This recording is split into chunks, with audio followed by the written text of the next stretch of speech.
Photons and photoelectric effect में मैं एक कंसेप्ट को और समझाना चाहूंगा। इस कंसेप्ट को पहले मैं आपको सोचने के लिए दूंगा, फिर समझाऊंगा। This is a stationary electron, a stationary free and isolated electron.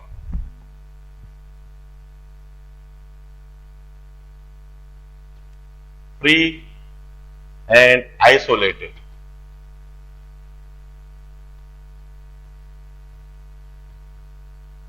electron.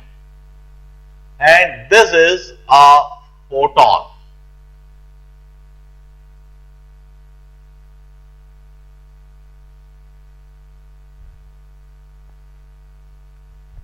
यह एक स्टेशनरी फ्री और आइसोलेटेड इलेक्ट्रॉन है और यह एक फोटॉन है। अभी तक हम हमेशा यह एज्यूम करते चले आए हैं that this electron would absorb this photon completely. अभी तक फोटॉन्स और फोटोइलेक्ट्रिक इफेक्ट में हम यह एज्यूम करते चले आए हैं that this electron would absorb this photon completely. मैं कहना चाहता हूं कि ऐसा कभी नहीं होता। प्रूव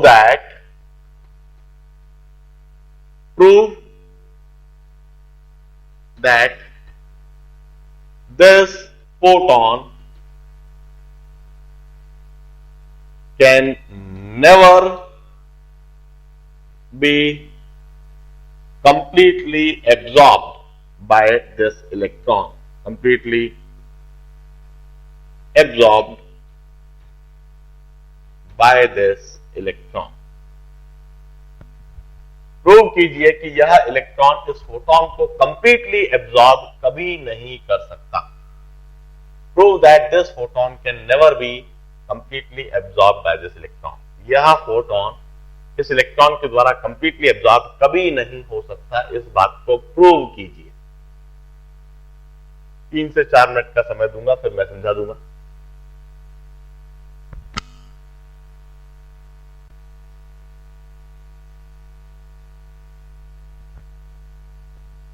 चलिए मैं इसे प्रूव करता हूं। मैं समझाता हूं, बड़े ध्यान से सुनना। साधारण सा प्रूफ, फिर कोई ज्यादा गड़बड़ वाला नहीं है, सीधा सीधा। First of all, let's assume that this photon get completely absorbed by an electron. Let's assume that this photon got completely absorbed.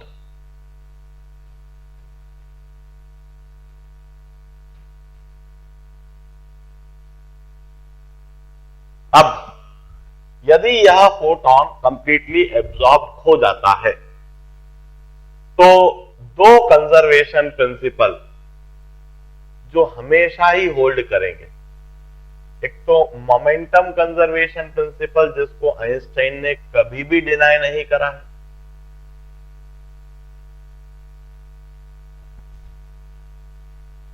And hence P should remain constant. Momentum conservation principle, इस principle को Newton ने ये जो concept दिया था, ये जो principal दिया था, इसको आइंस्टाइन ने कभी भी चैलेंज नहीं करा, इसको कभी भी डिनाई नहीं करा। ये मोमेंटम हमेशा कंजर्व होना चाहिए। दूसरी बात, यदि मास को भी एक एनर्जी का ही फॉर्म देखें तो energy conservation principle including mass energy,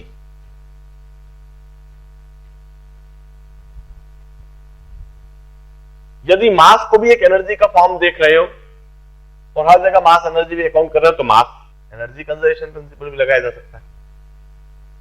after absorbing this photon, this electron starts moving with some velocity v, and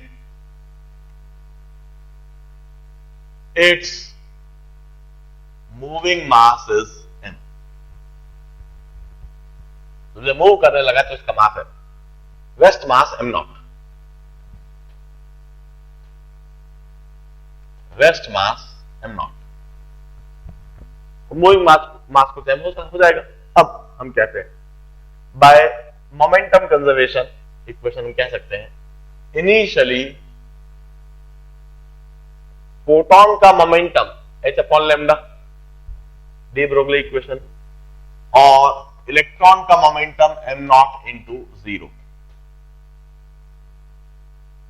this is initial momentum, इसका h अपॉन लैम्डा, इलेक्ट्रॉन का m नॉट इंटू जीरो, और absorb होने के बाद इसका momentum हो गया m into we.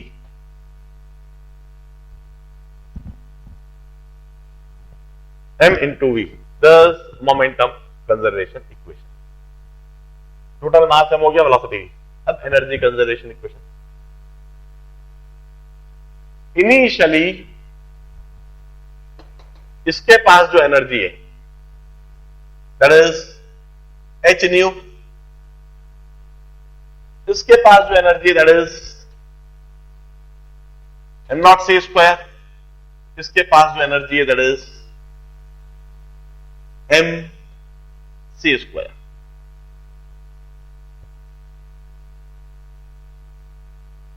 मगर हम अच्छी तरह से जानते हैं h न्यू की जगह मैं लिख सकता हूं h c by lambda plus m not c square. m c square, जरा फोटॉन्स एंड फोटोइलेक्ट्रिक इफेक्ट का सबसे पहला आर्टिकल देखो। इस m c स्क्वायर में इसकी रेस्ट मास एनर्जी होती है और साथ में काइनेटिक एनर्जी।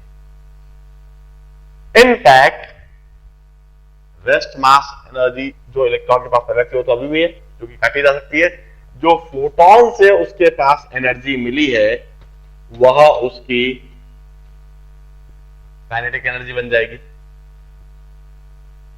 फोटॉन से मिलने वाली एनर्जी उसकी काइनेटिक एनर्जी बन जाएगी।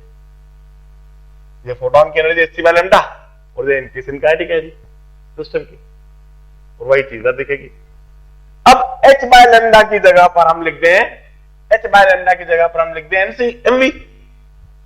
h by lambda is equal to mv into c is equal to half mv square. m से m कट गया, एक v से एक v कट गया, और इधर आ गया v is equal to 2c। velocity of this electron becomes equal to 2c। अब आप सोचिए,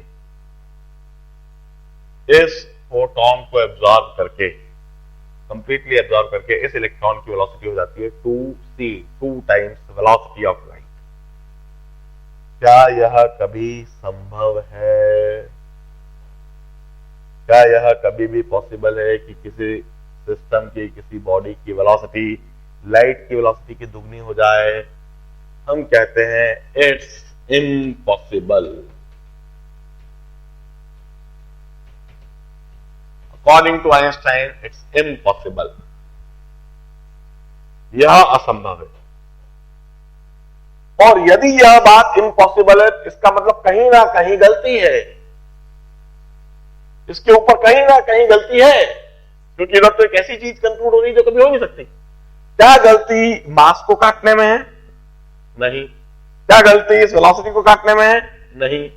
क्या गलती ये h c by lambda equal to h by lambda equal to लिखने में है? इधर भी नहीं। क्या गलती इस एनर्जी कंजर्वेशन इक्वेशन को लिखने में है? इधर भी नहीं। क्या गलती इस मोमेंटम कंजर्वेशन इक्वेशन को लिखने में है? इधर भी। यहां से यहां तक तो मुझे कोई गलती नहीं दिखती है, और यदि यहां से यहां तक कोई गलती नहीं है और एक इम्पॉसिबल सा रिजल्ट आ रहा है, तो गलती इसके पहले कहीं पर है। एनर्जी कंजर्वेशन बोलने में, मोमेंटम कंजर्वेशन बोलने में भी कोई गलती नहीं, गलती इसके भी पहले। खास गलती है इस एजम्पशन में। यह एजम्पशन गलत है। Let's assume that this photon got completely absorb. यह एजम्पशन गलत है। हम कहते हैं कि एक स्टेशनरी फ्री और आइसोलेटेड इलेक्ट्रॉन एक फोटोन को कंप्लीटली एब्जॉर्ब कभी नहीं कर सकता। It's not the part of our syllabus. आगे जाकर हम कॉम्पटन्स इफेक्ट पढ़ेंगे। हमारा सिलेबस का पार्ट नहीं है, इसलिए मैंने नहीं पढ़ाया है। आगे जाकर हम कॉम्पटन्स इफेक्ट पढ़ेंगे। उस कॉम्पटन्स इफेक्ट में हम देखेंगे कि जब एक फ्री स्टेशनरी आइसोलेटेड इलेक्ट्रॉन पर एक फोटोन टकराता है तो उसका स्कैटरिंग हो जाता है। हम कॉम्पटन्स स्कैटरिंग पढ़ेंगे।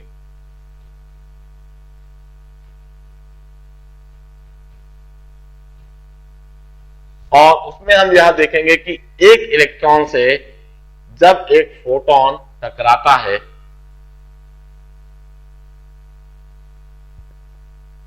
तो इसके टकराने पर electron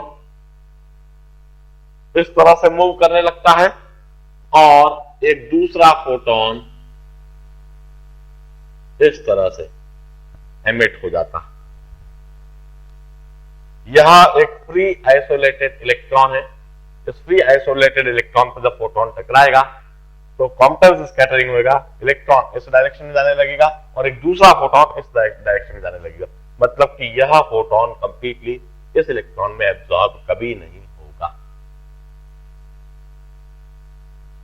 not in our syllabus, बस ऐसा होता है, मैंने बताया। और इसी चीज को हम आगे कंटिन्यू करते हैं। Now that's all regarding photons and photoelectric effect. That's all regarding X-rays. That's all regarding modern physics in our syllabus. अब इसके बाद हम अगले सप्ताह सॉलिड एंड सेमीकंडक्टर्स करते हैं और अगले सप्ताह हम ये जो 12th बोर्ड का मॉडर्न फिजिक्स है इसको भी फिनिश करने की कोशिश करेंगे, प्रयास करेंगे, इनफैक्ट कर लेंगे। आज तो नहीं कराता हूं। Bye, day night.